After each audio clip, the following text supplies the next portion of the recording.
Welcome to episode 119 of the Thunder Underground podcast. My name's Trent. I'm here with Jason. And this week we've got John Connolly of Sevendust. Can you believe it? I can believe it. I'm very happy to be able to believe that. That's right. I've felt like this is coming for a while. I always felt like someone from Sevendust was going to be on our podcast eventually. And here we are at number 119. So that's right. Well, it didn't take that long, less than 2 years. So. It is an honor. Yes. And it is a privilege because we've been huge Sevendust fans since the minute they came on the scene. Yeah. 20 years ago. The national scene. We weren't there in Atlanta, so we can't say we're that old school. Yeah, the minute we heard of them when they were on their first album, we've been hardcore fans, and this is an honor. Definitely. You know, we forgot to ask him questions about the Roar tour. Oh, man, that would have been amazing. Maybe next time he's on here, we'll bring that up. Because it'll happen. Yeah, see what his memories are of the Roar tour. That's right. See how much he liked Sponge. More than you, probably. Oh, I loved Sponge. Yeah. Well, jumping right into this, we've got a song that we're going to world premiere. First time it's ever been heard anywhere outside of probably this band and their family. So I'm going to get Eddie Trunk on you right here and say this is a world premiere exclusive from our friends in Reliance Code. How do you like that? I love it. What's the song called? It's called Never Bring Me Down. Let's check this out.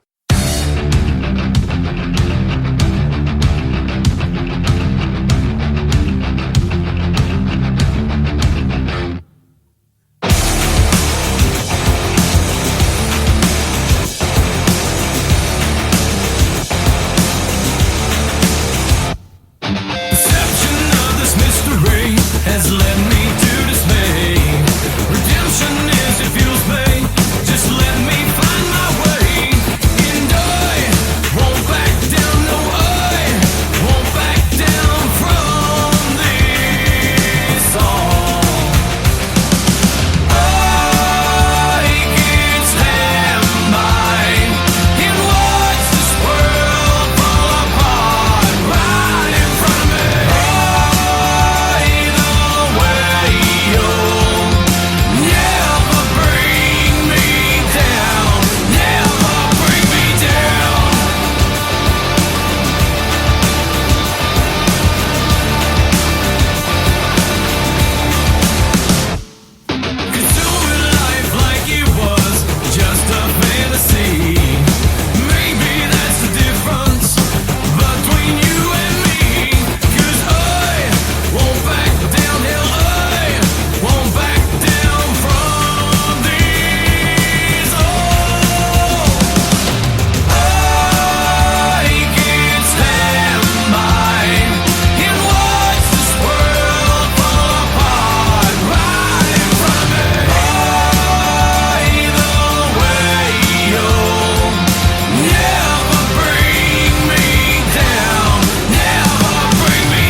There you go, the debut of Never Bring Me Down from Reliance Code.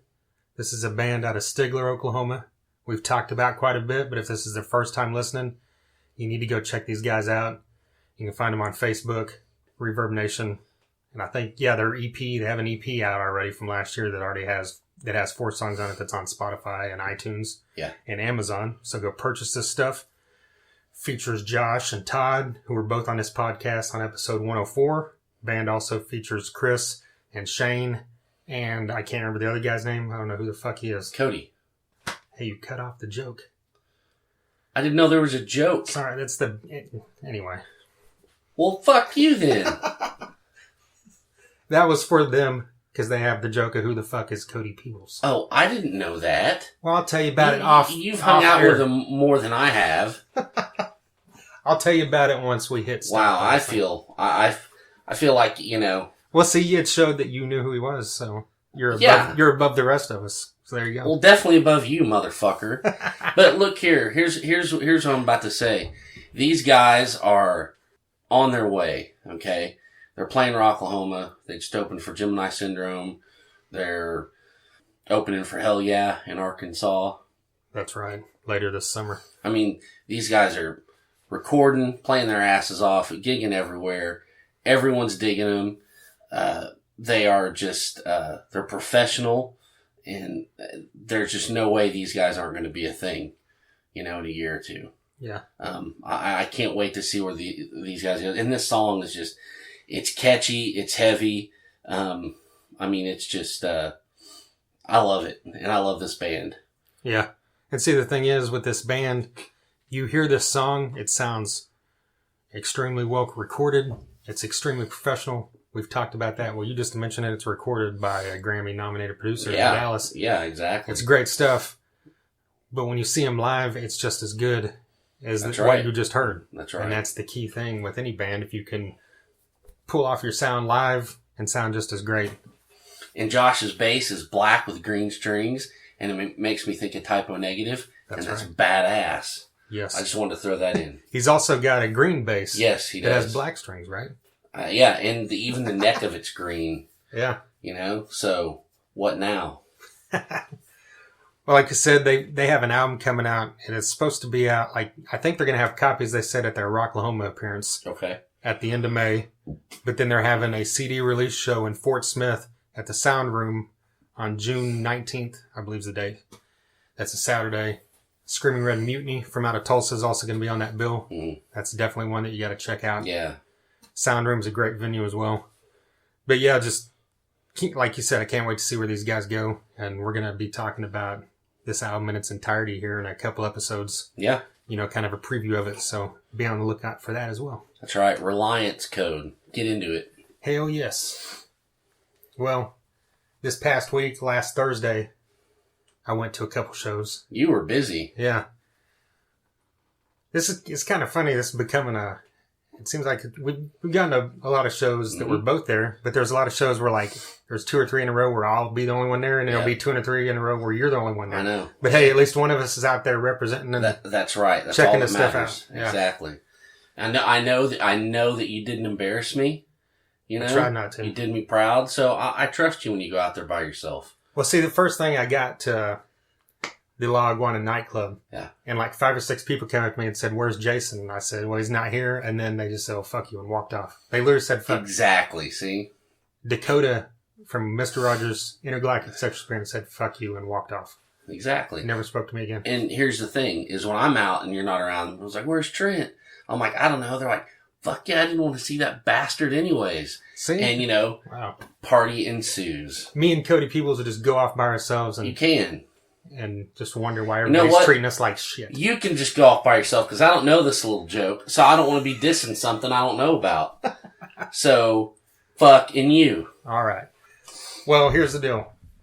The La Iguana nightclub had this show last Thursday, and it was Nocturnal Winter's 1-year anniversary show. And they also had on the bill Obscure Sanity, Volition, and Mr. Rogers' Intergalactic Sexual Experience. Yes.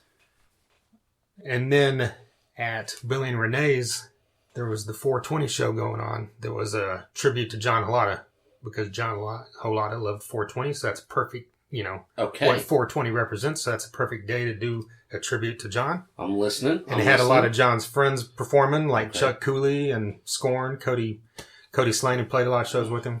But I'll get into that here in a minute. So what I did is I split up the 2 shows. Didn't get to see every band at both shows, obviously.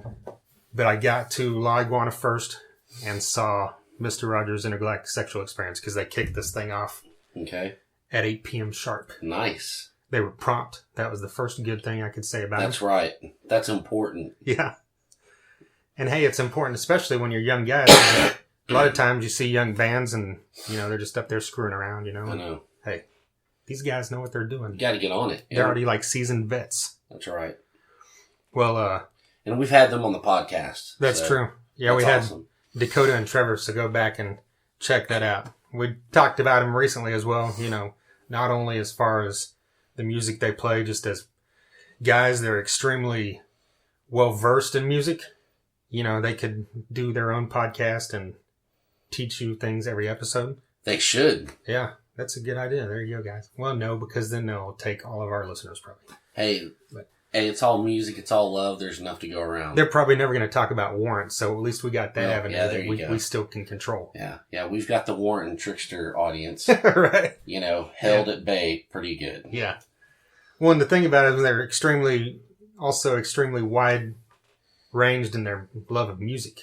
Yeah. Everything from John Coltrane to black metal. You can't say that about most people. No.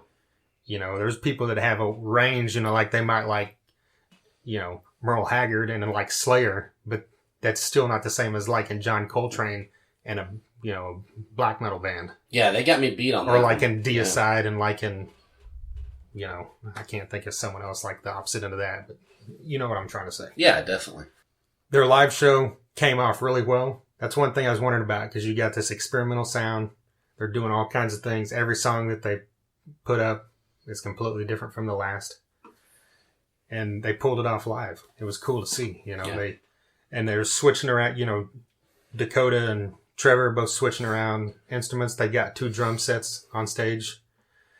I know they started the show with Dakota on the second drum set. And then Trevor was singing and playing kazoo.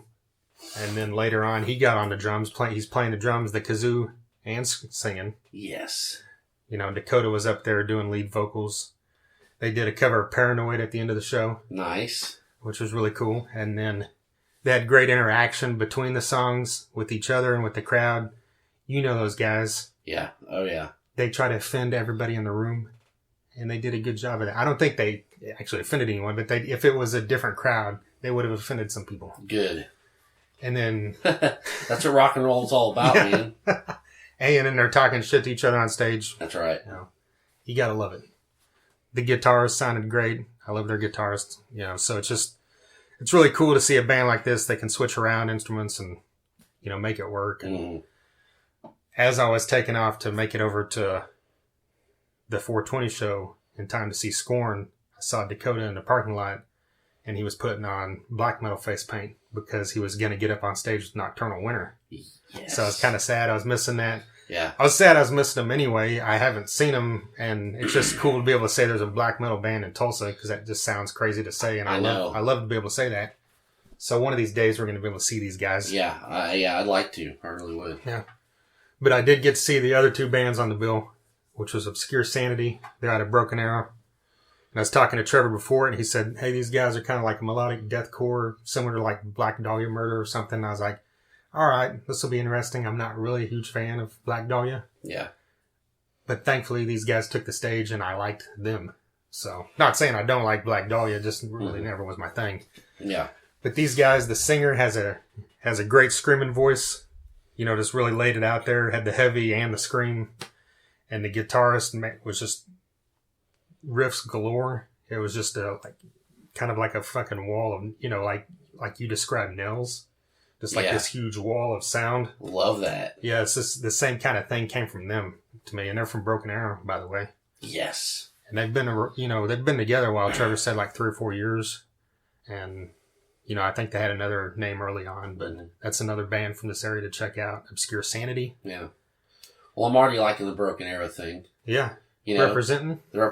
That's where we're from. That's where our confines are. Yeah. our compound. That's where we're recording this right now. That's right. We're not on location at CBGB's, the former site of CBGB's or anything like that. We're in Broken Arrow. We're in the dark, seedy, soft, white underbelly of Broken Arrow, yes. Another thing I wanted to mention about M-Rise before I forget is I talked to both of them afterwards, and they said they wrote 2 new songs, one of them like 2 days before they played it. So that's another thing. I love that. You got to love the confidence in that. Yeah, exactly.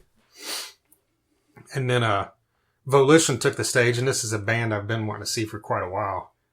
I've seen the name forever, and probably about a year ago when we first started, or over a year ago when we first started talking to Trevor, he's like, hey, you need to check out Volition. It's got some buddies of mine. They're a thrash band. And I pulled up their EP on YouTube, and it's fantastic. Just balls out thrash metal. I gotta hear this. That's what you want. I don't know. I thought I'd send it to you, but I don't know if you hadn't heard them. You got to check these guys out. I will. It's a 3-piece. They used to be, I think, a 5-piece early on, and Dakota was in the band when they started. Mm-hmm. And they're doing a show sometime in June. We'll mention the date later in a future episode, but with the full original members. So Dakota will be playing with them then.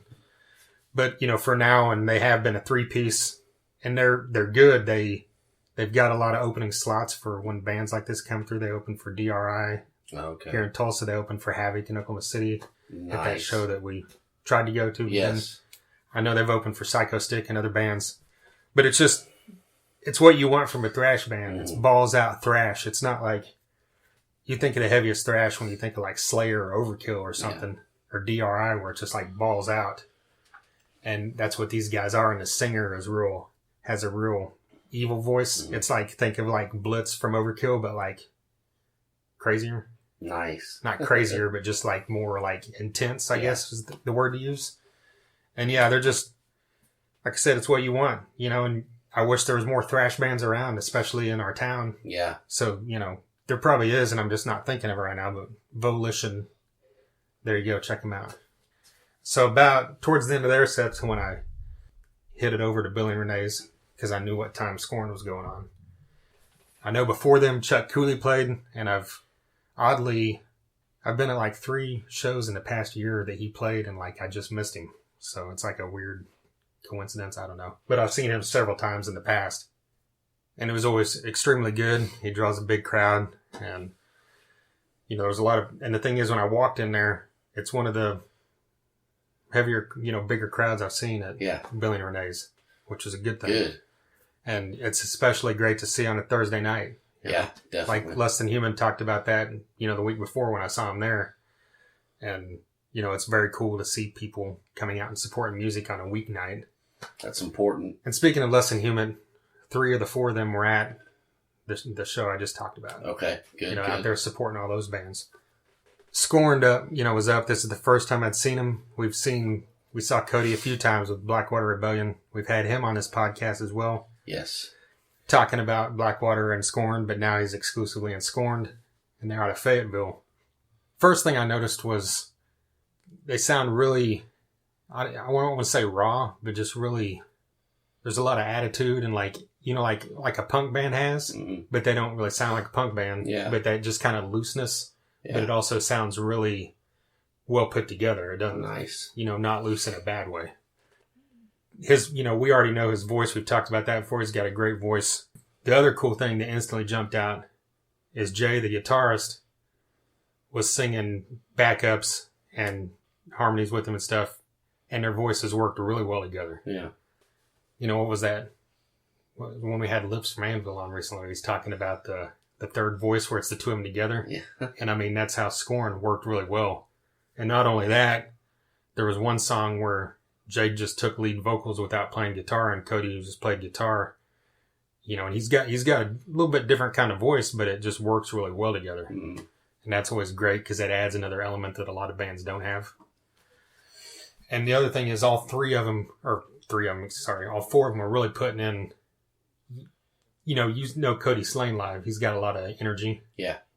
And that's the great thing about watching him live is he's one of those guys you see, kind of like we talked about with John Holata.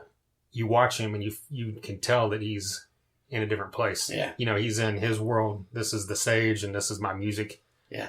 And I'm lost in this music. That's what I see with Cody Slane as well. The other guys as well. The drummer is extremely hard hitting. Just one of those guys that's just like real intense the way he hits the drums and they really pop. And Jay's got this great guitar sound. There was a song, I forgot the name of it. I wish I could remember the name of it, but his guitar tone was just so badass sounding. The bassist as well stood out to me because you know, most basses you see have that kind of, that pop or that groove, you know, just that sound of a bass, you know. And his bass was real liquidy and real smooth. Mm-hmm. And, you know, I told you before we recorded, you know, kind of in that sense like Cliff Burton was like on Anesthesia or some of his other stuff, you know, where it's just like, is that the right word to use? Smooth? Yeah, and liquidy is really liquidy, good. Yeah. That paints a picture for sure. Yeah. So it's just really cool that these guys just, you know, everything about it just it fit well together. And they're recording this album with John LeCompte, who used to be in Evanescence. We talked about that when we played their first single, Another Mistake. And they mentioned at the show that it's going to be out this fall sometime. Jay told me that the only thing they have left to do is a few songs that Cody has to put vocals on. Mm-hmm. And then it'll be, you know, mixed, mastered, all that great stuff. And they've got a ton of shows lined up in the fall. Speaking of Gemini Syndrome, like we talked about with Reliance Code, they're opening for Gemini Syndrome in Fayetteville later this year. Or no, later in May. Yeah. And then they're coming to Rocklahoma as well. They'll be out there on the Dark Side stage. And then they've got a ton of shows lined up in June and July. So they're out there and you can see them if you're in this area of the country for sure. Yeah, you need to. Yeah. Well, after that was Let's Slip the Dogs. Okay. And I don't want to sound corny, but I've got a fucking man crush on these two guys. Okay. I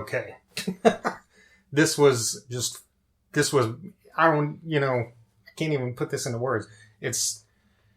I've never seen them live, so I can't compare it to it was an acoustic performance. I can't compare it to what they did before. They played that Sons of Texas show we went to. Okay. But they were playing while we were recording the interview with John and Jess from Sons of Texas. So, but everybody that was there at the show, like Jason and Tracy and several other people, just mentioned how great they were. And, you know, they hadn't heard of them before that, and they were just really happy with what they saw. So I was really looking forward to it in this first chance I got. And they mentioned that they don't have a drummer now, and that's why they haven't been playing shows. I see. So they decided to do this acoustic performance. And both of them, you know, were excellent on the instruments. And then, you know, they already kind of have that. I know that, you know, if you look at their Facebook page, they describe themselves as a progressive metal band. Mm-hmm. So I can't really, like I said, I can't really talk to that since I haven't seen them in the plugged in avenue. But in the acoustic avenue, it really gave me that feel of like John Garcia from Caius. I see. You know, he put out an acoustic album just like a couple months ago. And that feel you get from that, or like the feel you get from Sword's Low Country. Yeah. It's like if you took a, you know, kind of a stonery rock band and stripped them down acoustic. That's the vibe I got from these guys. Really? But it's like those two guys I just mentioned, you know, Sword and Caius are just like extremely talented, amazing bands. And I would put these two guys up there at that level with how good they sounded. That's great. And so I can't wait to see what they have coming. And like I mentioned, he mentioned on stage, if you're a drummer, hit us up. So there you go. If you're a drummer, hit up Let's Slip the Dogs. Yeah, get into it. Billy Bristol. There you go. There's a shout out for you. Well, after that was Our Winter Year. I've seen that name coming into this, but they're relatively new. I think I just seen some people post about it. Mm-hmm. And this was a really cool thing because kind of like, you know, every band that I've just talked about was completely different from the other one. Yeah. And this, you know, carried that on. I can't think of anything to compare them to other than they sound like if a classic rock band got real angsty and metally, if that's a way to put it. They sound like those bands from the classic rock era, but they also sound like took it to a metal level. They even did a cover of Dear Mr. Fantasy. Really? By Traffic. Nice. And, you know, just imagine that as a heavy band doing it. And it's not like overly heavy, like extreme metal. It's just like heavy rock. Mm-hmm. And I mean, that would be a good way to describe them. They sounded really good, and it's just one of those bands that you watch and you think, man, as these guys keep going, as they develop this sound, there's no telling what they're going to become. And it's just one of those things that I think would be exciting every time you see them. So I can't wait to see them again. But yeah, it was a fun night of seeing, like I said, 6 bands that were totally unique from each other. And Yeah, you saw all kinds of stuff. Yeah. And I just love to be able to say that because so many people say stupid stuff like, you know, there's nothing to do or they don't want to go out and support local music. You know, in a span of 4 or 5 hours, I saw 6 bands that were totally different from each other and all of them were fucking great. Yeah, I love that. Yeah. So get out there, people, and support this stuff. You have no excuse. Well, speaking of supporting stuff, there's about to be a new Projected album. Yes. Here in a couple months. But in the meantime, you need to check out Projected. Their first album came out about 5 years ago now. Mm. And we're going to play a track off that here. This features John Connolly, who we're going to talk more about here in a bit. Of course, of Sevendust. It also features Vinnie Hornsby of Sevendust. It features Scott Phillips, the drummer for Alter Bridge and Creed. And then it features Eric Friedman of Tremonti. This is like, you know, a great super group. Yeah, it is. 3 or 4 great bands there that I just listed. So check this song out. This is called The Crown.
That was The Crown from Projected's debut album. Came out a few years ago.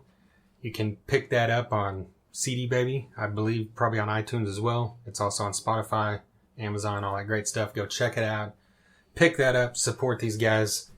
And be on the lookout. They've got a teaser video up for the new album. Sounds great. And he mentions here in a bit that should be out here by summer sometime. Yeah. So be on the lookout for that. Definitely. Well, here a few episodes ago, I believe it was 114, we talked about Sevendust's 20th anniversary show because we watched the YouTube videos. We sure did. And we kind of talked about Sevendust there, but obviously we're going to talk about it a little bit here because we got John Connolly here. Why not? Of course we would. Yeah, so I mean, what do we've, like you mentioned at the beginning, we've both been fans since, what was the first song you heard? I think the first song I heard was Bitch. Yeah. Was it that for you? Was it Black? I heard, first song I ever heard was Born to Die. Oh, that's right. It was right. on a late night metal show on the radio on KMOD. Okay. And they played Born to Die and I was hooked. And, Sevendust is just one of those, that came out at the dawn of the whole new metal thing. But, they transcended above all that. And, they're just a staple in the hard rock world. And they're tried and true and they're always going to be there for you. Yeah. They really are. And that's nothing. They haven't done anything that sucks. You always know what you're getting and they always deliver. They always deliver. They never let you down. And that's one thing that, it's just, everything's great. 20 years of just being badass. Yeah. I mean, really, sounds corny, but it's the truth. I mean, those guys should be very proud of what they've built. And it was just nothing but an honor to have John on the show. Yeah. Yeah, on that episode, a few episodes ago, I compared him to Tesla. Yeah. Which sounds weird when you just say that up front, but in a way of comparing them, like the way their career progressed and the way they kind of got lumped into a category they weren't really a part of. Yeah. Which they don't really sound new metal, but of course there's elements. Tesla was the same way with like the hair metal scene. Yeah. And then Tesla kind of had that trajectory where they never became like one of the biggest bands in the world, but they're a band everybody knows. Mm. They have songs everybody knows, and they consistently put out great music. And they're still doing that to this day, just like Sevendust has done the same thing you just mentioned. That's right. It's consistency. It's, and that's why they've been able to keep doing it. There's a certain honesty. There's a certain work ethic that's at play here. Yeah. Just like with Tesla. So yeah, I mean that parallel is pretty cool to make. Yeah, and you got to say something for a band that's been around for 20 years and still has the 5 original guys in it. That's right. I mean, there was a 4-year period where it was only 4 of them, but I mean, for the past almost 10 years now, it's been the same 5 original guys again. Yep, and they just got nominated for a Grammy. Yeah. Last year, so. And he talks all about that right. a bit. So, what's your favorite Sevendust song? Jeez. I'll give you a heads up. I can't. It's one of those bands I can't say what my favorite song is, I don't think. But I could say like 5 or 6 real quick off the top of my head. Yeah, I mean, I don't even know. I mean, it's endless. Yeah. I mean, it really is. It's and there's even. You could name 1 or 2, and then you could name 8 or 10 that are like right behind that, and another 10 that are like really close to that, Yeah. And they've had so many albums where you forget songs sometimes. You forget songs, you know what I mean? So, well, for me, early on, I really gravitated towards Bitch because that was the first song I heard. I just loved, the clean singing that turned into that, aggressive thing. Then after getting that entire album, I hate to be that guy, but that debut album is still my favorite album. Yeah. And when you think of that album, Prayer is also one of my favorite songs. That is a great song. And then... That's definitely my favorite song from that album. Really? Then the next album, I really love Waffle. That's up there on my top Sevendust songs. Beautiful is a great one. Ugly is a great one. Hey, look, you had 2 opposites there, beautiful and ugly. Yeah. I'll say Prodigal Son is way up there. I was about to say Prodigal Son. Yeah. I really like that Hope and Sorrow. I like that whole record. Yeah. That's so good. the new album, or the newest album from, it was 2015 now, right? Yeah. Kill the Flaw. That's another, well, I mean, just like all of them, doesn't have any filler. It's a great album. Yeah. And there's tons of great songs on there. I really liked the whole Time Travelers and Bonfires where they did acoustic stuff. Yeah. And that's one thing I almost wanted to get into, but there was so much covered. I didn't want to overdo it in the interview, but when really heavy bands go acoustic, sometimes it doesn't work out. Right. Like recently I heard Metallica do an acoustic version of Hardwired. And really? Yeah, it was for that Neil Young thing. Okay. And it was a huge lump of fucking mongoose shit. And he can say this because that's his favorite band. Yeah, that he defended even during the St. Anger era. Exactly. And so, but Sevendust, for some reason, they come off so well acoustic. I mean, it doesn't sound corny. It doesn't sound funny. It's just, I think because it's that groove they always keep, and it just sounds, it sounds so sophisticated and so pure. Yeah. So that band, they really come across acoustic in a great way. Yeah. So I just want to say that. Well, and just live in general. Yeah, definitely. They're just exceptional. And it's like, we mentioned early, we saw them on that Roar tour, and so we saw them on their first, one of their first tours nationally in 96. Yeah, it was 97, not 96. Or it could have been the summer of 98 by that point. I don't really know. Mm-hmm. But anyway, we saw them early on, and we've seen them as recently as Rocklahoma in 2016. Mm-hmm. And just as phenomenal now as they ever were. Yeah. And in fact, I would say, I think I said it on that Rocklahoma review episode, that their only competition at that Rocklahoma was the Scorpions and Last in Line. Yeah. As far as true being the best performance of that whole festival. I agree. It just, I loved them. I always knew how much I loved them, but it had been a couple years, 2 or 3 years since I saw them live, and that just reaffirmed how much I freaking loved them. I always liked when you see them live and Morgan would be drumming and he'd throw a stick over to Vinny and Vinny would catch it and throw it into the crowd. That was awesome. That's right, yeah. And that's another thing we mentioned, I think, how great Morgan is and unheralded, I think. Yeah. When people are talking about great drummers. Yeah, and he's so unorthodox, Yeah. It's just, and it's such a joy to watch him play. I mean, we can't say enough good things about Sevendust. Yeah, we could just sit here and do an episode about each guy on their own. Exactly. Well, geek out. The other thing I wanted to mention that we haven't even talked about in forever was before the second album, Home, came out. Like, I think it was the day before it came out, we went to that listening party. Remember that? Yeah, that's right. I don't remember. It was like at some armory or VFW or something that a local station, 104.5 here in town put on. Yeah. Maybe it was KMOD. I don't remember. Yeah. I feel like it was 104.5 and like Chuck, the sports guy, was out there. He could have been. And, I don't know if you could get the album. I think it was the day before, but they were giving out like stickers and, promotional stuff. We were there. Yeah, there you go. I still have the Sevendust Home bumper sticker. I think we probably talked too much. It's time to get into this interview with John Connolly. Well, in the words of LeJean Witherspoon, let's go on and give them their money's worth. There you go.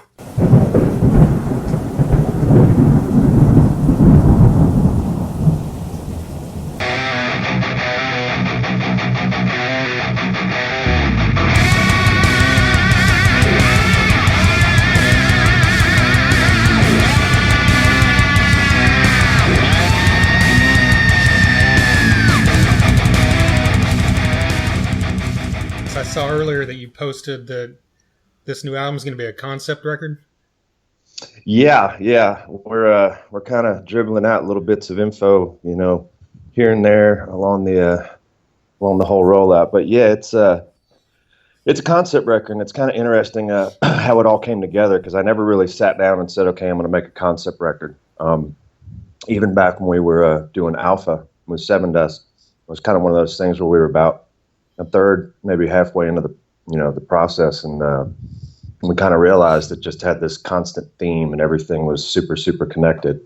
And this record did the exact same thing. It was like the deeper I kind of dove into it, the more I realized everything was related. Super, super tied together. So yeah, I mean, it was kind of interesting. I don't think you ever really sit down to make a, I think in the world of Sevendust, like Time Travelers and Bonfires was very specific. We said, we're going to do an acoustic record. We're going to do some remakes of some old songs, and we're going to do 6 new songs. But with every other record, you just kind of start making music, and whatever kind of comes your way. And with Projected, it was pretty obvious that it was a definite concept record. So once that, realization happened, then we just kind of matted it and just connected it all and put it all together. So it was a fun process, Do you have to order the songs in a certain way when it comes to that kind of thing? Well, yeah, once you kind of realize how it all ties together, I'm super, super big on flow and, how one song connects with another song, and not just in how you're trying to get the point across, from A to B, but also how the songs kind of interconnect with each other. You could put one song in front of another song and it makes, the second song feel a little fast or a little slow, and then you kind of jockey things around for position. So it took me, probably a good 3 or 4 weeks of kind of living with a couple of different orders and then kind of tweaking things and moving stuff around. But yeah, I mean, it's all definitely part of the presentation. I'm a kid from, the 60s and the 70s. I mean, that's when I grew up, and I grew up on records. Like, for me, it was a big deal to open up the record and, see all the artwork and have all the flow and have, the whole presentation. I know we live in a different day and age where people kind of want things, or I don't even know if they want things this way, but, the delivery systems are so different because, it's smaller doses. People are so programmed to just singles, individual songs they may get streamed off Spotify or Apple Music or something like that. But, for me, it was like, hey, if this is going to be something that's a side project and that's cool, it should be more about the art than about the bang for your buck and the quick, let's just get one song out there. So, yeah, I mean, for me, the presentation is always a big deal. Are you the primary writer with Projected, or the other 3 guys have input as well? It's one of those things. We had every intention of trying to get in the room together to write this thing, but there's so many bands and so many projects between Alter Bridge and then Sevendust, doing both acoustic and electric, and Tremonti. Trying to line the planets up to find that time is always just a nightmare. And I kind of got tired. I mean, Scott was like, when are we going to do Projected? I was like, oh man, I just can't find the time to do it. But, as you're waiting around for that moment of opportunity, you're always writing songs. I mean, even if I'm not writing for a record, I'm writing. I mean, every time I come in and I sit down with a guitar and, program a drum machine beat or something in, I'm always recording stuff. So there's always kind of like a catalog of what I call the well. Let's go to the well and see what's in there. Sometimes you totally forget you even got certain songs in there. So, it was good intentions, but we needed to kind of, get going on this thing. So we did it kind of like we did the first record. We picked a bunch of songs that we really, really felt good about that were already kind of demoed out. I framed the house, and then the guys helped me finish it, if that makes any sense, Right. I do most of the heavy lifting on the front end, but there's always so much that gets added to it. Once I get my parts in the hole, once we got Flip up and me up, and then, we track Vinny, and then, once E-Rock comes in and he does his thing, he adds his twist on the harmonies and, adds a lot of extra little guitar layers and solos and things like that. That's when it starts to get really exciting. So even though the bulk of it probably starts from, my perspective and point of view, it's not Projected until all 4 guys get their hands dirty. You know what I mean? Well, you mentioned the well. Does that work for both?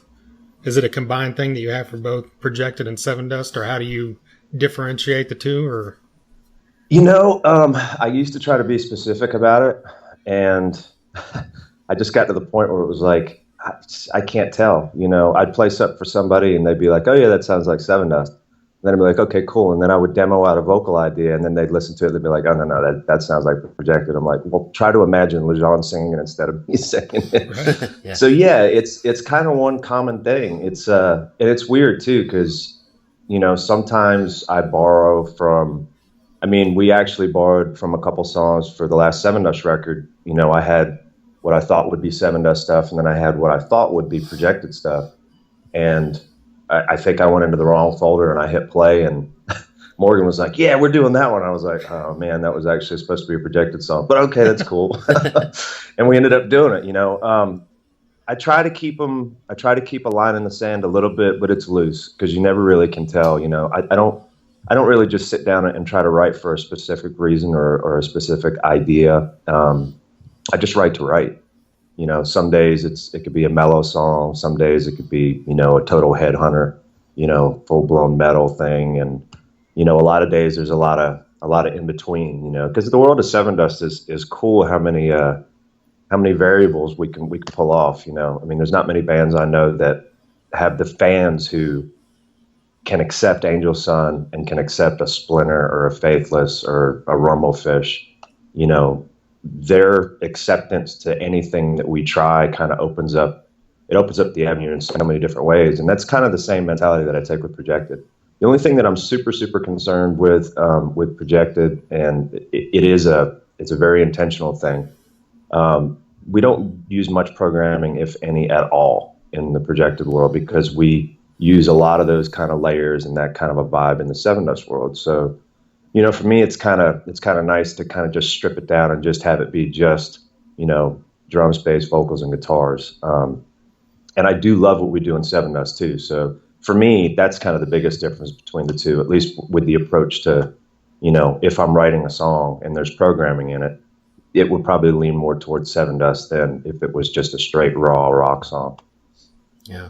Well, how did you come to, you know, had you sang before Projected, or how was it taking the mic over for this one? Man, you know, it's funny. Back when we first started Sevendust, you know, Morgan and myself had every intention of me being the singer for the band. And I wasn't ready, you know, because I was a converted drummer. And it's one thing to, you know, to get out from behind the drums and to pick up the guitar and write. Mm-hmm. And then it's another thing to actually stand up on stage and, you know, play. And then it's an extra thing, you know, to be able to play and sing. I mean, my hat's off to Dave Grohl for being able to just, you know, one day go from the drummer in one of the biggest bands in the world to becoming, you know, arguably the Tom Petty of our era. I mean, yeah, he's written more hits since he's left Nirvana. I mean, I don't think anybody thought he was going to do anything with the Foo Fighters. And, you know, now they're playing the O2 Arena and Wembley and all kinds of crazy stuff. So, for me, yeah, it was definitely 20 years in the making, you know, because back when we cut the first Sevendust demos, I sang on them and I didn't have the confidence, you know. It was like I knew what I wanted to do, but I didn't know how to focus on both the guitar playing and being a singer, because it's one thing to be a singer and then it's a completely different thing to be a frontman. All of us, I mean, everyone in Sevendust can go in the studio and we could probably sing lead on a record. It takes a special individual to be able to go up there and do what Lejeune does with a crowd, you know, because that's where he shines the most. I mean, he kills it in the studio, no question about it, but the way he interacts and the way he opens up and the way he, you know, talks to the crowd is, you know, I've taken notes because I don't know what kind of a frontman I am. I know what kind of a singer I am. And I think that's the thing that I'm worried about the most. It's funny, you know, Mark's like, when are you going to tour this thing? I'm like, I don't know. But I'm not worried about playing the parts. I'm worried about what happens in between the parts. Like when there's nothing going on, he's like, yep. He was like, same thing with me, man. It's not an easy thing to do. You know, it's like some people get it and some people don't. And I think that's why a lot of bands, you know, a lot of people, you know, always wonder, why does this band, you know, why were they so successful? And why was this band, who was equally musically as good, just doesn't have that connect factor? And I think it does come down to the frontman a lot of times, you know, being personable and trying to open up with it. But, you know, it was definitely interesting on the first go around with Projected, because I knew what my voice sounded like and I've never been a fan of it. So I was like, I need to figure out how to get this to a point where I actually kind of like it so that I don't delete files as I'm going through the record. Because there were a lot of times where I'm like, I called E-Rock. He was over rehearsing with Mark doing Tremonti stuff. You know, I'm like, dude, you better get back here fast because I'm fixing to delete this whole song. And he's like, no, that's my favorite song on the record. Let me at least hear it. And he got it and he played it. I played it for him and just looks at me. He was like, you're an idiot. And I was like, really? And he goes, dude, it's awesome. And I'm like, okay, maybe I'm just inside my head too much, you know. But yeah, it's not an easy thing. I mean, my hat's off to every singer and frontman in the world, because it's fun, but it's a lot to pay attention to. You know, I remember talking with Mark, when he took Tremonti out for the first time, he was like, you got to take care of yourself, man. It was like, it's a totally different thing. It's one thing to go out there and play guitar and, be up until 4:00 in the morning and then get up and do a show the next day. He goes, if you're the singer, you ain't going to be doing a whole lot of that. And I was like, yeah, I've been kind of planning for that, because it's a lot of work. And, you get excited when you get in the studio too. And singers always sound great when they're at the top of what's humanly possible. That desperation at the second or the last note in your range, but you can't live there the whole time. You can't do things that are, too tough to pull off. I mean, we learned that years ago in the world of Sevendust. A lot of songs we were like, whoa, what were we thinking? You get after our tour and you try to do it 50 times in a row, and we're all just shaking our heads going, all right, note to self. Stop trying to impress everyone. Just do something that's, a little more in the wheelhouse. Was there a chance we'll ever hear those demos of you singing those early Sevendust songs? You know what? It's funny that you mentioned that, because I was actually, my vocal booth in my studio is my closet. And I was going through a bunch of stuff, and I saw this thing, and I'm holding it in my hand right now. It says John Connolly, and I was like, what the hell is this? And it is the first 4 songs on a half-inch reel. Wow. I don't know. I mean, the tape looks like it's in pretty good shape, and we've actually got the tape with the vocal tracks, guitar tracks, all that good stuff, and this is the first 3 songs, including Black. Wow. So maybe. We'll be on the box set. Yeah, right? Yeah, I couldn't believe that I still had this thing. Yeah. Sitting. Because a lot of people have asked me that. They're like, where are the demos for that? I'm like, man, I don't know. And, we had cassettes, of course, back then, and then, CDs were just kind of a new thing. So I'm sure we had a couple CDs, but, I only sang on the demos. I mean, I was the singer in the band for like 13 seconds, long enough to realize, okay, we need to get someone for real. And, Morgan was like, hey man, I know this guy. He's singing with this band called Body and Soul. And we went and we saw, he was playing at this steakhouse, which was really weird. They had like a little corner stage, and, I see this dude with dreadlocks get up there, and I was like, all right, cool. And he opened his mouth, and we went, holy shit, that's our singer. Yeah. I was like, now I can get back to songwriting and trying to figure out how to play the guitar. Well, going back to Projected, is there anything else besides the concept theme that people can look forward to that might be a little bit different about this album than the first one? Man, so much. It's an evolution in a lot of ways. Like I said, I think the tone of the record is a little more stripped down, a little bit more raw, a little bit more in your face. But we challenged ourselves on every level. We upped the ante on everything, Sometimes in the world of, making music with Alter Bridge and Sevendust and things like that, you kind of look at, what's realistic? What can you actually take out there and actually pull off every night? And it's one thing to be the guitar player and singing backups, and then it's another thing to be the guitar player and, actually sing and lead over the top of it. And I told myself, Mark was like, make sure you can sing and play all this stuff before you commit it to history. And I didn't do that. I didn't do that at all. A lot of this stuff is like super, super challenging to play, but it was fun to do, and I went through afterwards and I connected all the dots, and, I made sure that I could play and sing everything and divvy up the parts accordingly and all that good stuff. But yeah, it kind of takes up where the last record left off. Last record was just an experiment to see if we could even do it. What's it going to sound like? What's the vibe going to be? Is it going to be cool? Are we going to hate it? And I think we were all pretty surprised. We were like, wow, this is this is something that kind of has its own unique thing about it. So we took this one and we just kind of really, really pushed it. And we pushed it as far as, humanly possible in a lot of ways. But yeah, it's definitely an evolution for sure. Are you guys planning on taking this on the road? I know you said, obviously the schedule's got to work out between 3 different bands, but... Yeah, and the cool thing about this setup though is we have Rat Pack on board, so I have a lot more help, and I have a team that can help facilitate it. That was the other thing about the first record. the first record we did out of the house. I mean, we did the whole pre-sale out of the house. I'm going back and forth to the mail place, 5-6 times a week. My wife is helping me pack boxes.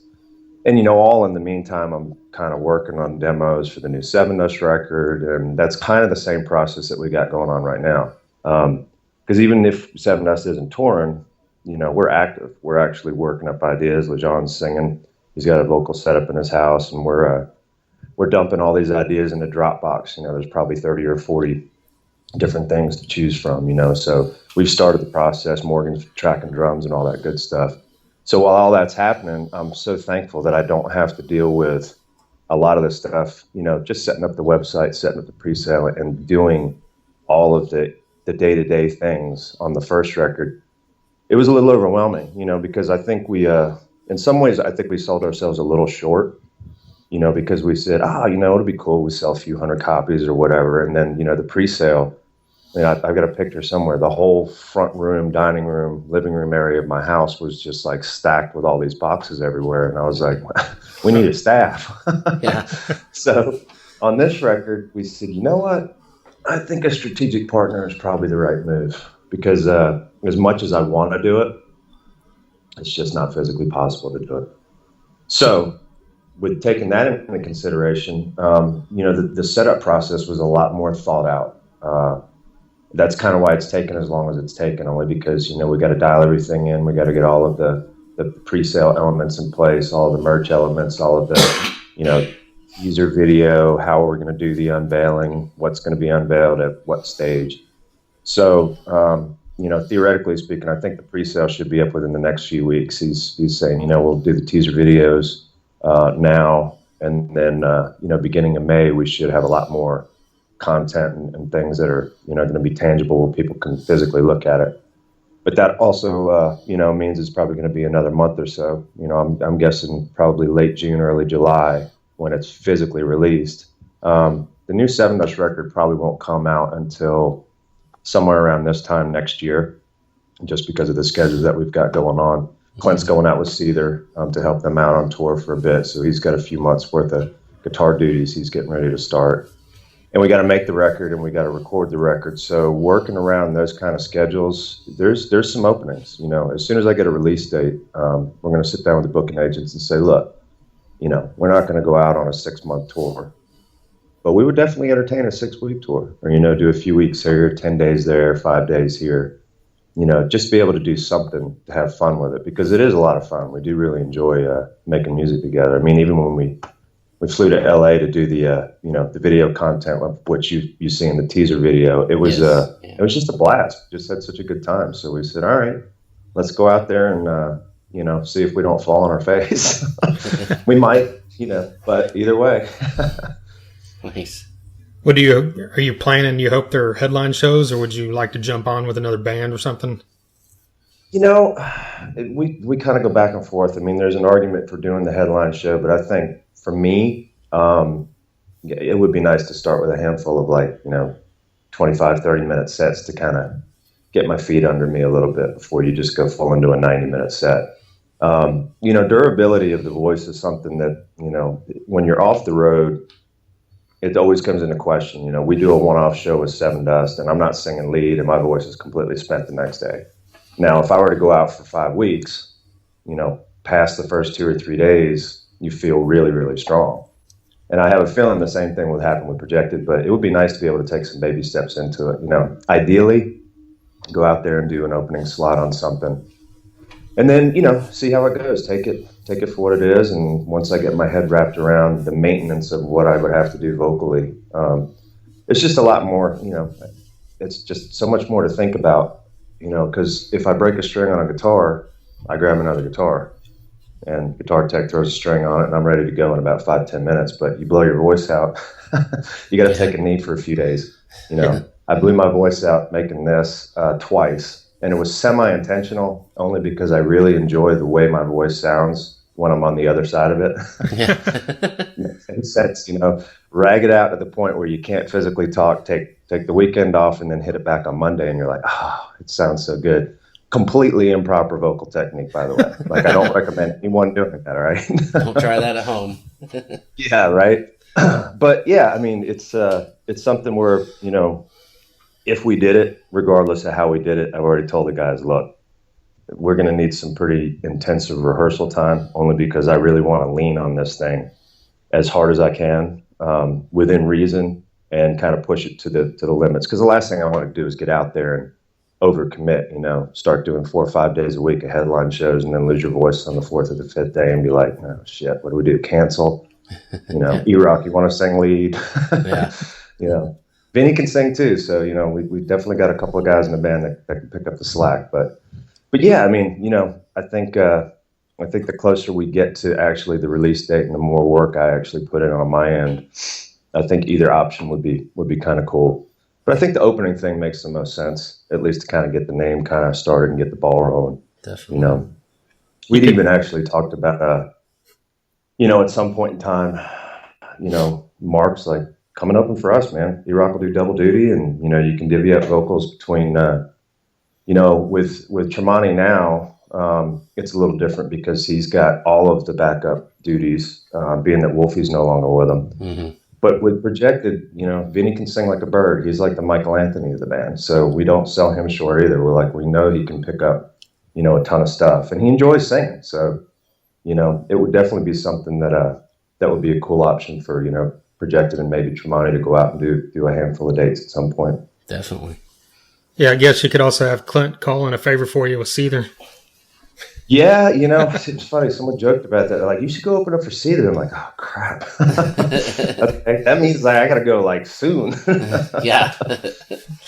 Yeah. No, I mean, you know, you never know what's going to happen. You know, once we put the feelers out there and we get the agents to start talking with each other, you know, I'm sure every different opportunity and option under the sun will come up, and we just have to figure out what makes the most sense, and then what we're available for too. Yeah. Because AB is pretty busy. They've got some openings, but the last thing I want to do is have Flip come, you know, home from a 6-week European tour and then go out for 3 weeks and then have to do a U.S. tour right after that. I mean, you can't tour for, you know, 3 or 4 months straight. Yeah. So we're going to pick and choose our battles, you know, but it should be a lot of fun, and we definitely want to play. There's no doubt about it. Well, switching gears a bit, I know you commented and shared on our interview with Gene Simmons about, you know, who he, you know, Spotify and streaming, and, you know, who he thinks is responsible for it. What do you think about all that? You know, I got to be honest with you, man. Kiss is like, the reason I'm here today is because of Kiss. Oh, yeah. I mean, they're great, yeah. You know, I was 8 years old walking through the record store, and I saw Kiss Alive 2, and I turned the back over on I've got 3 copies of Kiss Alive 2 in the house right now, and they're all autographed. You know, it's one of those things, like, everyone knew that was like my first record. Yeah. And fans, they've given me so many cool gifts with these, but just seeing, I had no idea what they sounded like. You know, just seeing the back cover of the stage with the drum riser and the flames and his Batwing on fire and all that stuff. And I was like, what? I mean, it completely changed my life. So I understand where he's coming from, but I can't say I agree with it 100%, only because, you know, the computer's a double-edged sword. It's like, yeah, I understand that streaming it doesn't pay the artist what it should. It's getting better. And I think the more services that are in the game, the more incentive there is for the streaming services to actually come our way a little bit. So yeah, there's a huge negative with that, but the positive is, you know, when I released the first Projected record, I honestly didn't know what the hell I was doing, but I knew I needed to get on social media. So you set up Facebook pages, you set up Twitter, you set up Instagram, all that good stuff. And I didn't even have Instagram then, but I had my own personal one. Mm-hmm. But, you know, I took baby steps into it because I wasn't even on Facebook before Projected. I mean, I started Facebook, I think, in end of 2011, beginning of 2012. Yeah. So for me, the whole social media thing, you know, I was a late bloomer. But it was weird because when we did the Projected record, you know, I was either going to do, you know, TuneCore or CD Baby or something like that. And I ended up doing the CD Baby thing. And, you know, you got an option, you know, check the box. Do you want to do worldwide distribution? Sure. You know, I don't know, $19.99 a year or something like that. I was like, yeah, okay. And we set it out there, and you had opportunities to go with like Django and Pandora and all these these crazy service, Slacker and stuff that I didn't even know existed. So of course I'm like, all right, check this, and we launched the record, and I realized there were people that were being introduced to Sevendust in Indonesia because they picked up the Projected record. Wow. And I sat there and I thought about that for a second. I was like, we used to stand out in front of venues, in the band before this with CDs and flyers and just pass them out to people. And we'd think it was, a monumental night when we gave out 500 flyers. Yeah. I had 500 people in Indonesia that were introduced to Projected, and then a handful that were introduced to Sevendust, all because I had checked the little box on, my Django thing or whatever it was that I was doing. I mean, I didn't even know what I was doing. And all of a sudden, 6 months later, my manager's going, have you looked at your insights? And I was like, I don't even know how to look at insights. And he goes, let me show you your global map right now.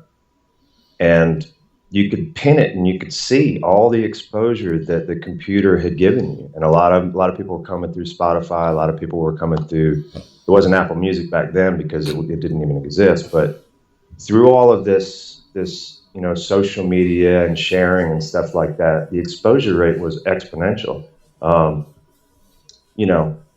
The guy who's helping us out right now, he actually works with Alter Bridge, and they just took a tour of Australia, and he's just taking pictures, sending them to me. He's like, dude, the amount of Projected shirts I'm seeing over here is insane.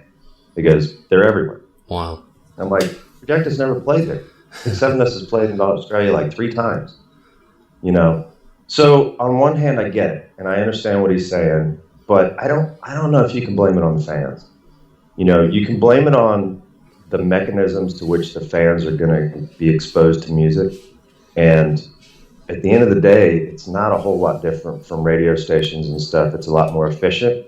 Everyone has it on their phone, so yeah, I get that point. But a good song is a good song. I mean, if you put something out there and people dig it, they're going to share it. If you put money into radio, you put money into marketing, you put money into whatever you want to do, no different from the way that they used to do it back in the day.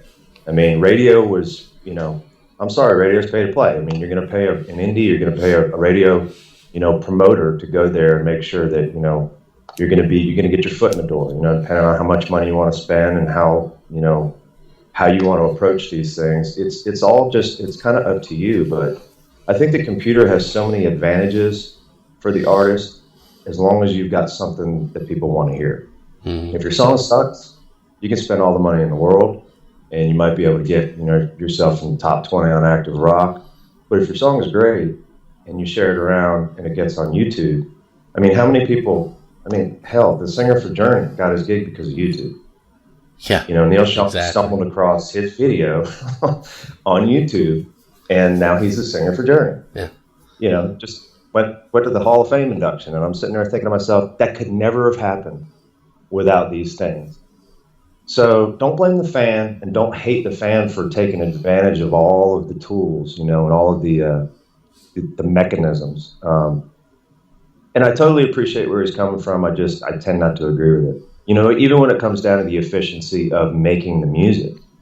I mean, 20 years ago, bands didn't think anything of spending, $500,000 to make a record, then shoot another video for $300,000 or $400,000, then put $2.5 million worth of marketing into the record, and then you pay for radio, and then you got to do tour support, either through the label or what now has become what people call buy-ons and stuff like that. I mean, you'd spend a fortune. And you might get a gold record and you might end up unrecouped. Projected, we made the whole thing for a fraction of what it cost us because we did the majority of it in the house. We went to a real studio and tracked drums and tracked all the loud guitars, and we did the same thing on this record because, my firm fundamental belief is the sound of the record itself is going to be the sound of the room where you track your drums. And as long as you have something that's super, super cool and easy to control, everything kind of falls into place after that. Literally the closet in my studio, which I'm looking at right now, that's my vocal booth. I've got the computer sitting on my desk and I walk in there, You know, there's curtains all over the walls. We've got it treated. You know, it's a budget version of it, but you know, the gear that you're plugging into is the same thing that you would use in a regular studio. You know, same software, same guitar amps, all that good stuff. You know, I don't think anything of miking a cabinet or two out in the garage and, you know, using real amps and stuff. I mean, I've got a Kemper now, but the only profiles that I use in the Kemper are stuff that I've built myself. I don't actually use any of the stock ones. Yeah. But yeah, I mean, it's all about efficiency. And I think if you look at the computer as an enemy, you know, it can definitely be that. Because I'm not going to lie, I went through a 2 or 3 year period where it was depressing. You know, it was like, shit, man, I mean, Napster and file sharing and all this other stuff. And then all of a sudden I went and I made a record. And I realized how efficient and how much reach the simplest things could get you. You know, Facebook's free and people complain about boosting posts and stuff like that all the time. I'm like, you can't complain about a free platform. Yeah. They have to pay for it somehow or another. Now, I don't typically boost posts or anything like that, but I'm not going to say that when we didn't release the first projected record, I didn't. You know, if there was video content to share, hell yeah, I'm going to boost it. $20 a week? Okay. Yeah. You know, if it exposes me to more people, that's fine. You know, I mean, we do very, very little promotion. Like, I didn't promote the record after, you know, probably 6 months that it was out because we were moving into, you know, the whole world of Sevendust again. And it kind of made sense because it was like, all right, I don't want them to focus on that anymore. I want them to focus on what's new, what's coming up. You know, we did that. It's over, said and done. But, you know, I love Gene to death. I mean, I wouldn't be here without him and Kiss. But I can't really agree 100% with it, only because I do things a little outside the box. I mean, both these projected records, if you knew how much it cost to do both of them, and you knew how much we got out of the opposite side of it, you know, if he saw the math, he'd probably sit down and be like, okay, well, you're the anomaly, and the only reason that it happened is because you had an established band. And that might be true, you know, between Creed and Alter Bridge and Tremonti and Sevendust. I know that there's a lot of built-in fans, and I never discredit that. But a lot of people had no idea that any of the guys were in the band. Yeah. So they didn't find out until after the fact, you know. So I get it. I can't buy into it 100%, you know. I think it's a positive time for musicians, as long as you're not willing to sign some ridiculous 360 deal, you know, ball and chain, anchor yourself for the rest of your life to a team of people that may or may not do well for you. You know, you got to be smart. You know, hire someone who's passionate about your band and, you know, potentially could be your manager. Hire a good business manager and make sure you got a good attorney. At the end of the day, just write really good music, you know, as good as you can. Because a good song will basically start the ball rolling. You know, you might not sell 10 million records, but you might. You never know. Or you might have 10 million, you know, streams or downloads or whatever. And if you're a touring band, you know, the more you can get your name out there and the more you can get people to at least, you know, get your name on the map, you know, get them on your radar. I mean, there's so much out there, but there's, you know, that's kind of the cool thing is it's like people don't buy music quite like they used to, but they still go to concerts. I mean, every concert that I've been to, I took my daughter to 21 Pilots. And I couldn't believe how many people were there. Yeah. It freaked me out. I was like, people still go to shows. And trust me, I bought a bunch of merch, and they're making some money. So, you know, I mean, for rock bands, yeah, it might be a little bit trickier and harder, but I mean, when hasn't it been? I mean, it's all cyclical with heavy music. You know, I think it takes a band to kind of break out of the norm and do something a little left of center to kind of shake things up again. You know, when Nirvana came around, it was like, holy crap, they killed the whole LA scene, but they also gave a huge boost to the whole Seattle scene. I mean, all of a sudden, then you had Soundgarden took off, Alice in Chains took off. I mean, all these other bands that no one was really paying attention to, you know. So you go through these waves of stuff, you know, and I think we're just in a little bit of a lull right now. But I mean, crap, Metallica just went platinum. The record's only been out since, you know, November, and everyone's saying no one buys records. Yeah, yeah, they sure did. They definitely bought that record. I own a copy. Yeah. Well, going way back, I'm a huge fan of Butch Walker, and oh yeah, he worked with you guys on Seasons, and I just wondered what kind of, you know, outside input he brought in, since he kind of comes from a different world than Sevendust. The funny story about Butch is, you're going to love this one. The reason that we brought him in for Seasons, there were two reasons.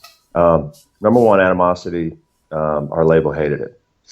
They did not like Animosity at all. It wasn't a fight, but it was a struggle. I mean, we sent 9 songs in. We sent Dead Sit in. They didn't hear it as a single. We sent Trust in. Didn't hear it as a single. Crucified in. Didn't hear it as a single. Follow it. And it was like, Shine. It's got to be a single, right? No, they didn't like it. And I was like, you got to be kidding me. So at that was the point where I think we realized we're in trouble, because we're with a team and a group of people who believed in us majorly on the first record, but they don't understand us on our third record. And our third record for us was, I thought, an astronomical leap forward. Going from the debut to Home was a step. And then going from Home to Animosity, I thought was like 20 steps. Yeah. But I think we got 10 steps in front of where they were hoping that the band was going to end up. So, we approached them on Seasons and said, look, we want to use Ben Gross again. And they said, no. And said, we won't even fund the record if you bring Ben Gross in. We don't want him to have a part in it. And I love Ben. He's one of my favorite engineers, definitely one of my favorite mixing engineers ever. So for me, it was like, all right, now we're taking hits. now we're taking some body blows here. So, we started talking. We said, all right, what's the problem with Ben? And they said, well, you can get an engineer who's going to make it sound great. We want you to work with a songwriting producer. So we said, okay, why don't we work with the guy who helped us with our demos before we got the first record? Butch actually did the demos that got a record deal. Wow. So we said, you like the first record so much, why don't we get Butch Walker? And they were like, he did the demos? I said, yeah, he was crucial in the development of that first record. Now, granted, it was still an embryo, and we still didn't really know what we were tapping into, but he was a huge part of that, So it was an easy pick for us going into Seasons, because we knew there was no getting to know you. You know what I mean? We'd been to his house. Out at his mom's house out in Rome, Georgia, and there we are in the garage, making demos and doing all this stuff. So it was like, just going to the studio was like, all right, there's no learning curve here. We just get to work. And he's a tremendous talent. He's a super talented songwriter. He's a great singer, great guitar player, and he's just genuinely a really, really good dude. So it was like, okay, this will be one of the easier records we could possibly make. And the ironic part was it was also the record that was the last record we did with TBT. Because at that point we were actively trying to figure, all right, if they don't get this, then they just don't get us. That was kind of at a time where like the Strokes, the Hives, the Killers, anything that was something was really, really popular. And, they're all wearing cardigans and stuff like that. And it's like, okay, that's cool, but that's not us. Like, we've never been that. And I think they kind of wanted us to be more of one of those kind of new hip and modern bands. And the one thing that I will say about Sevendust is we've always just been us. Yeah. Like, we haven't sat down and said we're going to write a pop record or we're going to write this record. The only time we ever did that, like I said, was when we said we're going to do an acoustic record. And we're actually going to make it cool. We're going to invite the fans in, let them pick the 6 songs that we're going to, re-record. And, for us, it was so disheartening. But, when we finished Seasons, TBT was super excited about it. She said, okay, we at least survived that. But I think they still were looking for us to be something that we really weren't, we never sit down and say, look, this is the kind of record we're going to make. All right. It's really difficult in the world of Sevendust. You've got me, I'm a metalhead. I grew up on Metallica and Pantera. So there's always that tip that's going to come in from me. Clint's more the guy who was in the metal world, but he's also, a big Nine Inch Nails fan. Then you got Morgan, who leans further towards the Nine Inch Nails stuff, but, he's into a lot of the more current, newer bands. He introduces me to stuff all the time that I never knew existed. And then you got John, who's all over the map. He's very R&B, but he's very in tune with popular music and a lot of country music. And then you got Vinny, who listens to country and AC/DC and old school rock. So you've got all these different elements, and you never really know what kind of record you're going to make until you're around 7 or 8 songs in. And we usually stand back and go, huh, So that's what it's going to be like. And then you go, okay, we never sat down on Cold Day Memory and said, we're going to try to be Omega heavy, but we're going to try to be Omega pop. Those elements are always going to be in there. Mm-hmm. Even on Seath, there's super heavy songs like Face to Face and Suffocate, but then you've got so many other elements on that record. But yeah, I mean, Butch was a huge step in the progression of the band twice. Yeah. 4 albums removed. And I'd actually like to work with him again, at least, even if it was just on a songwriting point of view, just sit down and do a couple writing sessions, just because he's just a super creative dude, Well, you were talking about what each guy listened to and brought to the band. How was it working with Sunny Mayo, and what did he bring? And, talk about that for a bit. Sunny was awesome. I mean, he came in at a time where, with Clint leaving, it wasn't easy at first. I mean, it was tough, I mean, we had to sit down. The 4 of us kind of looked at each other and we said, all right, let's just kind of talk about the elephant in the room. Does anyone else want to walk away from this right now? Because if, 1 or 2 guys were kind of questioning or thinking about staying, it's like, all right, if one leaves, we can probably pull this off. But we weren't even sure. I mean, there's a lot of self-doubt that goes within, not only were we just getting out of the TBT, so we were unsigned, which was a positive thing. At the time that it happened, you look at it and you're like, okay, now we can at least move on and maybe get with a team who doesn't, think we should be, the killers. But then Clint left and we were like, oh man, okay. So now we don't have a label and, we don't have Clint. And, there was discussion, what are we going to do? We're going to do the cattle call. We're going to get 100 guitar players in there and play Black 100 times with 100 different people and then have, each guy in the band want a different dude, and I could see where it was going to be going. And, on top of that, you're trying to write because you know that you're going to be hopping in the studio real soon. So, trying to be creative and then thinking about the business stuff all at the same time with a pregnant wife. She was 7 months pregnant at the time. Wow. It was like, okay, there's so much on my plate. And I just kind of shut down for a bit. I went into hyper, I'm just going to write mode and I'm going to, keep the household moving forward. And I'm not really going to engage into the who's going to be our guitar player question. And Joe Miller, who was managing us at the time, and Morgan, they called me and they were like, look, we need to kind of get moving on this. We need to figure out who's going to be a replacement. I was like, I just don't have it in me to go into a rehearsal room and play Black 100 times. I don't want to do it. And I think it was Morgan. He was like, well, hell, why don't we just get someone like Sunny Mayo? And I was like, done. I was like, bored with him. We knew him. He was a friend. He's a brother. He was a brother then. He still is now. So it was like, okay. And I think we called Vinny and LeJean and said, what do you think about Sunny? And we're like, well, let's bring him in and, see how everything vibes out. And we were like, okay. We had already decided we were going to make the record down here in Orlando, which was a godsend for me since I could be home every night. Yeah. But it was awesome. Sunny came and stayed at the house and we just got to work. We set up a Pro Tools rig in my dining room and we'd wake up and we'd make breakfast, have coffee, and then we'd all just go into the dining room and we'd start banging out on drum machines and, little guitar riffs, this, that, and the other thing. He was a super, super huge contributor lyrically because he writes a lot of poetry. And, sometimes you're looking for these lines and these phrases. And I'm a super cryptic kind of a guy, like almost too cryptic sometimes, and sometimes it's like, all right, we need something a little bit more concise and a little more to the point. And he had a journal. And I remember Morgan grabbed it and was like, do you mind if I look at it? He was like, no, man. And we were like, this is great. I was like, can we use some of this stuff? And he was like, yeah, whatever you want.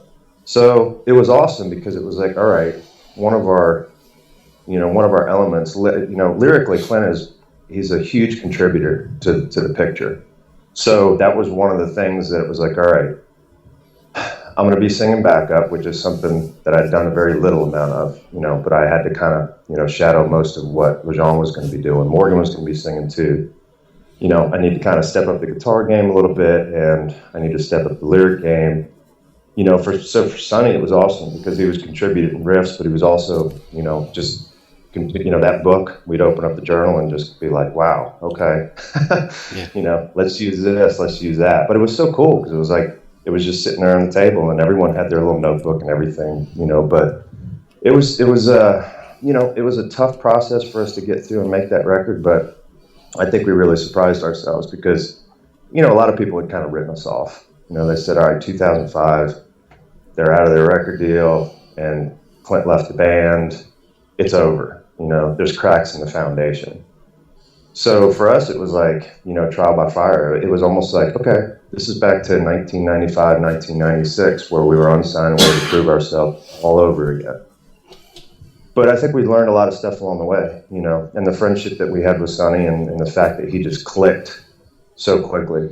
He's such a great guitar player and he's just a good soul. It made life so much easier for us. So yeah, we did it and knocked it out in the house and went, okay, I guess we can still do this, Well, you guys recently did the 20th anniversary of the debut show. Is there any chance you guys might do other albums in their entirety in the future? I think so. It's funny. We kind of joked around about that because someone was like, "Oh, you need to do, you need to do Home," and I'm like, "Well, in 2019 we might," because that's when it would be, 20 years old. We were on like a every other year, release. So yeah, it's definitely something that I think we would entertain. If there was interest in it. The anniversary show in Atlanta was so much fun. It was like, okay, let's at least keep it on the radar and, keep it in the mix. I don't know if, by the time we get to the Alpha 20-year reunion, we're going to be wanting to jump off drum risers and stuff. We'll do an acoustic version of Alpha, where we could all sit on stools and in, lounge chairs. Well, is the acoustic thing something that's always kind of out there because you guys have done the album, you've done the full tours a couple of times? Is that something that might happen again in the future? I think so. I think it was, I know for me personally, it's funny because it's back to the whole jumping off the drum riser when you're 70 years old. We joke around all the time. We're like, how long is Sevendust going to go? For me, doing the Time Travelers and Bonfires thing, it was interesting because it was received so well and our fans enjoyed it so much that I went, I could do that forever. Vocally, sure. It might be a challenge for us to do some of the stuff, but if you're not physically beating the crap out of yourself, we can do the acoustic thing all the time. It's crazy when we first started doing the acoustic thing, you walk off stage and like, I don't even need to take a shower or nothing. Like I'm not like during the electric set, we're fighting. All right, who's going in the shower first? Because we're just dying by the time we get off the stage. But yeah, I think that acoustic element is, if Slayer were to try to do it, I think their fans would revolt.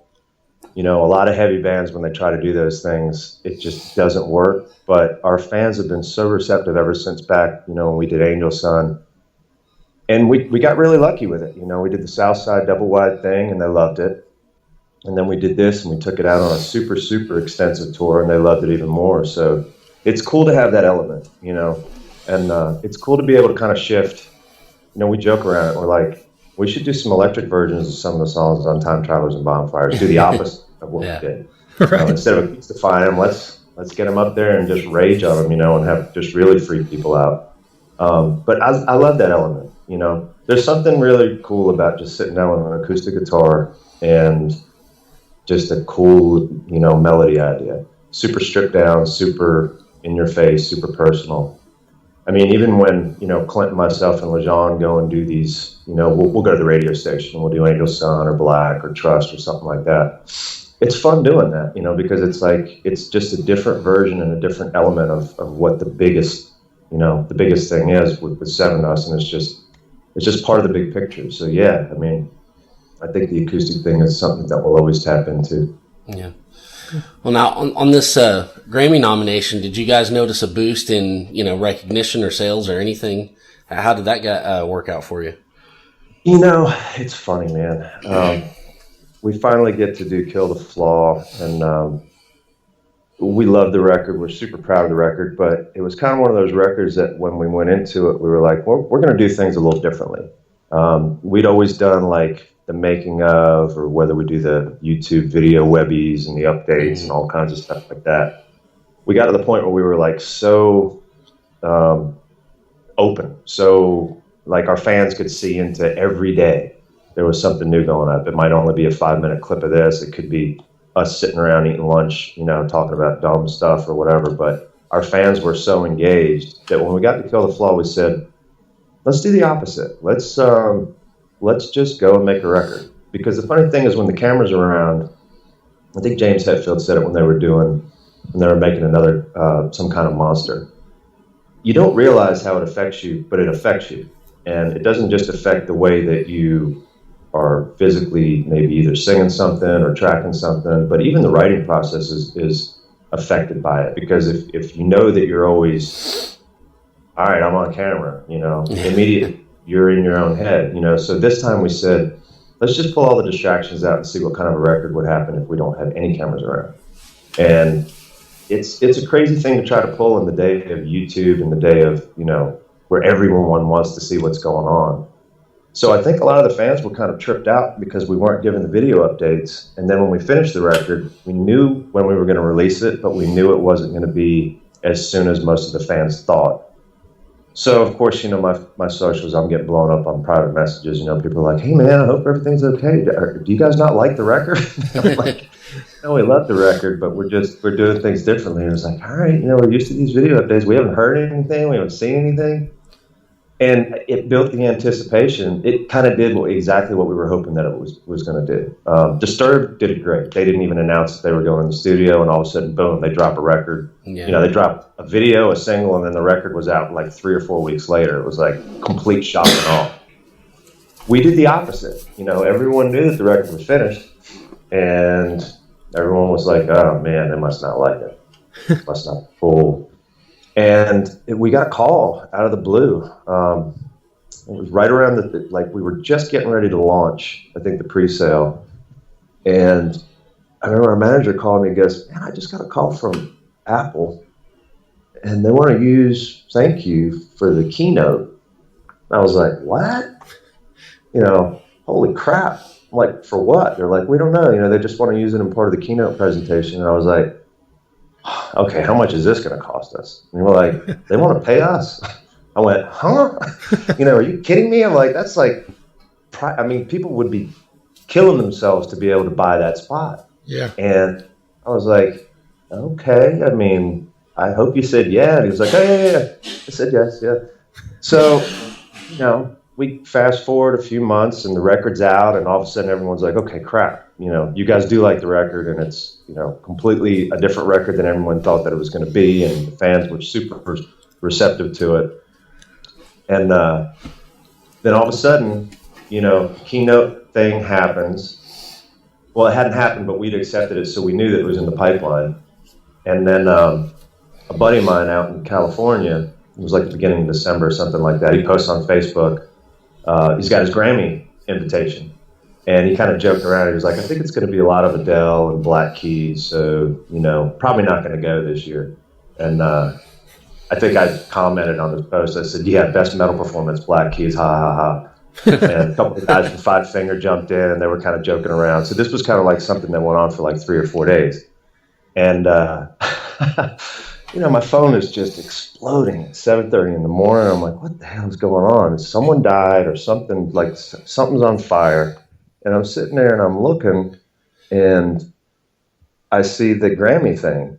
And I was like, oh man, who is doing this? I mean, for the first 5 or 6 hours, I thought I was getting punked because I was like, this is a joke. This is a joke that started with me saying, you know, best metal performance, Black Keys. Well, it was just a picture of the Grammys, and people it's like over and over and over. I'm like, how many people know about this joke? So I called Morgan, and he goes, no, dude. He goes, this is for real. And I'm like, no, it's not. And he sends me the picture where it actually had the categories, and it had us with the picture in the category. And I went, what? So immediately I hit up my buddy that I was joking around about, and I dropped the link in there, and he was like, holy crap. He goes, I guess I am going. I was like, awesome. I have no idea what happened here, you know, but it was such a trip. And then the keynote happened, and we I mean, she got up there and she talked about us, and the album cover was up there, and we were the music they used for Apple Music. And my phone starts blowing up again. You know, and it was just like, holy crap, for 2 or 3 days. I mean, my phone was just in nuclear mode, just melting down. But those two things were just, oh man, they were really, really huge for us. I mean, we saw a huge, not necessarily rise in sales, but a huge rise in like, you know, just interest in the band, a lot of internet activity, a lot of engagement, a lot of people, you know, hey, I just heard about your band. Oh my God, I can't believe you guys have 10 records and this is amazing and all this other good stuff. So those things were huge for us, you know. I mean, going to the Grammys was, you know, we wanted to throw up the whole time we were there. I mean, we were walking around in zoot suits, you know, like we don't even know how to act. We're like, holy crap, you know, what if we lose? Like, what if we win? What are you going to say? I'm like, holy shit, we don't have that much time, because I know they give you a few seconds and they start the music. And I'm like, all right, who's going to go up there? Like, you go up there. I'm like, what? Who am I going to thank? You know, and then you're sitting there and you're thinking, oh crap, I don't want to forget anyone. And then this and that and the other thing happens. So we're sitting there, you know, and we were told Ghost wasn't going to be there. We see the Lamb of God guys. I think they were the only one. Actually, I think they might have been the only other full band that was there. Slipknot guys weren't there. And we're sitting there, and I'm telling you, we see our category coming down the pipe. I'm just like, oh God, I'm going to throw up. I'm going to throw up on my wife, and she just bought a brand new dress for this thing, you know. And all of a sudden, we see the Ghost guys walk in, and Morgan goes, damn it. I went, what? And I looked over there, and I see all the masks, and I'm like, holy shit. Literally, they were in the room for like 3 minutes, and then the category came up. They announced they won the award. They walked on stage, took their award, walked backstage, and were gone. And we were just like, wow. What just happened? You know. So for us, it was like, okay, it's devastating, but it's a relief, because now it's over and you can kind of get on with the after party and you go to the show and do all that stuff. But it was a super cool experience for us. And I mean, for us, it was just win, lose, or draw. It was, I think the coolest thing was just being recognized. Definitely. You know, because it's one thing to be in the business for as long as we have.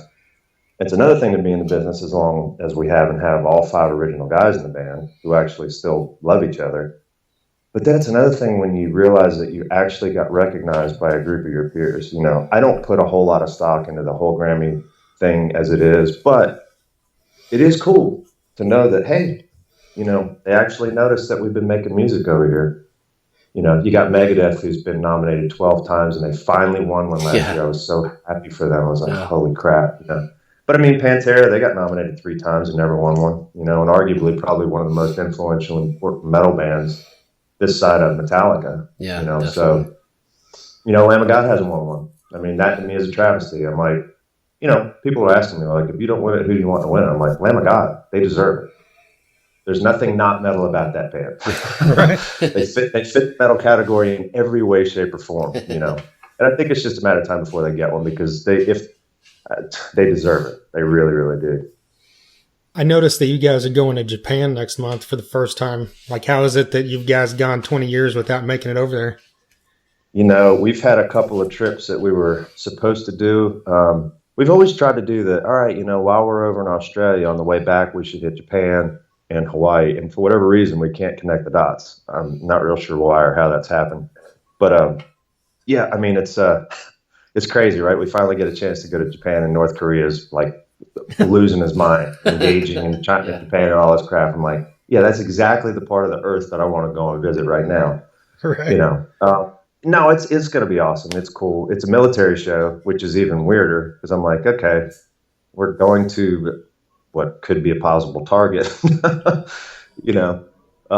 But yeah, I mean, it's been forever. And I mean, I've literally, in any band I've ever been in, I've never been in Japan, so I have no idea what to expect. You know, everyone tells us, they're like, just take a lot of pictures, because it's a lot to take in, you know. So for us, it's going to be cool, man. I mean, it's going to be a little strange. Clint's got Seether commitment, so E-Rock is actually going to be, he's going to be helping out. He's going to fill in. So yeah, we're cramming and divvying up vocal parts and all that good stuff. But it's going to be a lot of fun. You know, we're really looking forward to it.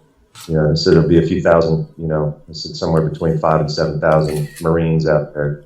And it's always fun when you go and you do show groups, because they appreciate it so much. You know, I'm not going to say that they appreciate it more or less or whatever, but they don't get it. I mean, it's not like living in LA where you can go down to Sunset, you know, on any given day and see, you know, 9 different bands. You know, which show are you going to go to see tonight? Oh, I saw them, you know, 3 months ago, so I'm going to go see someone else. I mean, to be able to go to somewhere like that, it was cool. I mean, when we did Iraq and Afghanistan, it was a little weird, you know, because you can hear the mortar fire and you can, you know, hear actively, you know, things that are going on in the war zone. But when we went to South Korea, it was awesome, you know, because it's a different vibe when you go somewhere. Like, we've done military stuff in Germany too.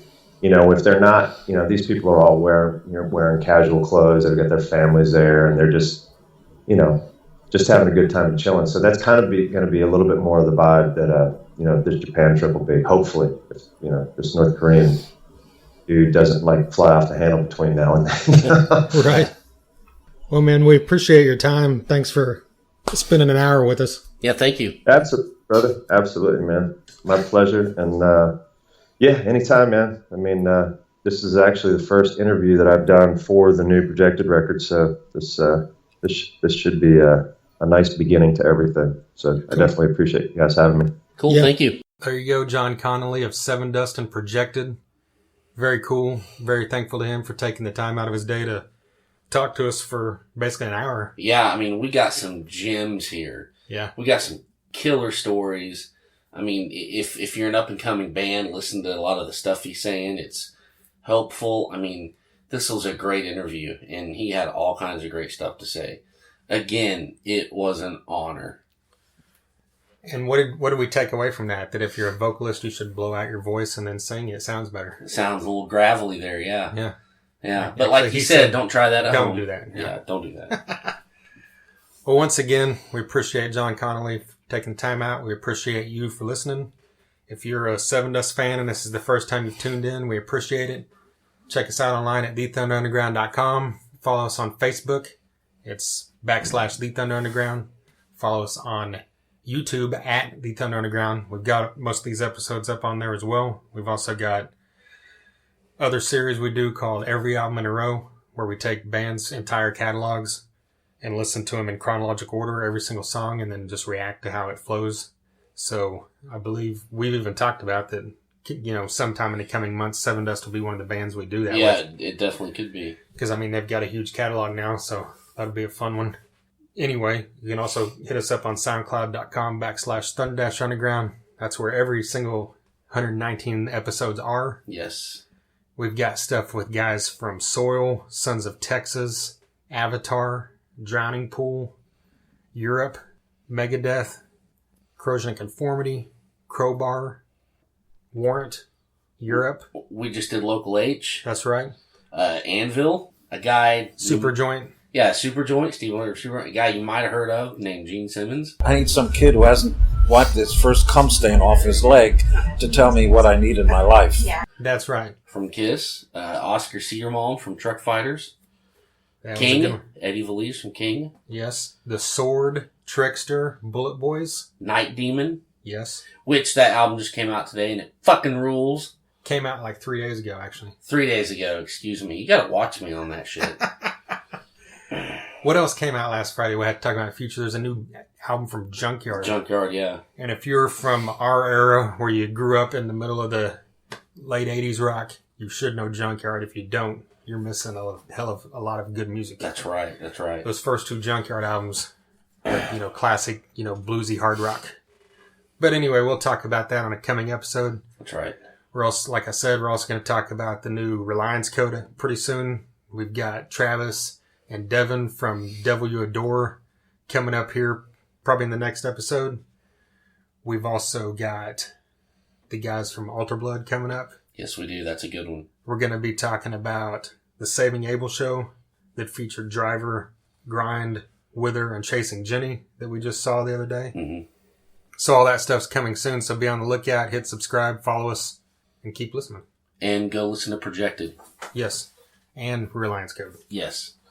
All right. Well, once again, thank you for listening. Thank you to John Connolly. And until next time. Thunder Underground, y'all.